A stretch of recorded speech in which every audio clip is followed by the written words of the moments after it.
My name is Jim Sullivan. I was with the Boston Globe for many years and covered a lot of rock and roll events here in Kenmore Square.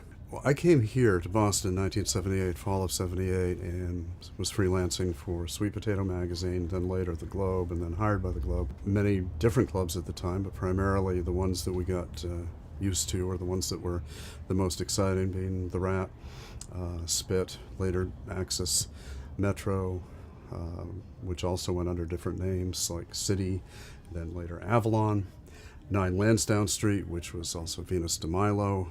There was a Boston Playhouse. A lot of different things happened in this area, and both good and bad. I mean, there were, and the stories that people tell of those days are sort of both nostalgic and tinged with a little bit of debauchery, because we were all young and wild, and fancied ourselves as being somewhat rebellious, and there are good stories of what happened.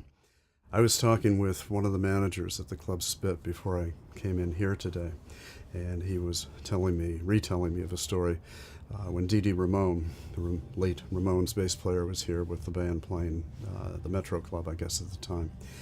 And it was way after hours, and the manager used to carry an Uzi to make his night deposits after the club shut down. Can't be too careful, except he loaned Dee his Uzi, and also allowed him up on the roof, where Dee promptly took the Uzi and fired live rounds into the Fenway Park light stands. The cops apparently were not too concerned. They sometimes were able to turn a blind eye to things that happened here. But that would be one rather interesting incident. At the Spit Club, there was a great story that happened. I was there for the Pogues, the English but Irish punk rock band. Came over in 1986, I believe, and this was before they were well known here in America. And Patrick Lyons, the owner of much of what happened on Lansdowne Street, I didn't know much about them and just kind of thought, okay, that's fine, they'll be fun. And I had talked to him about the band, and I said, I was having a party before the show, about 15, 20 people. Can I bring them in? And he thought, yeah, the show's not going to do anything. Sure, just bring everybody in. I'll put them on the guest list.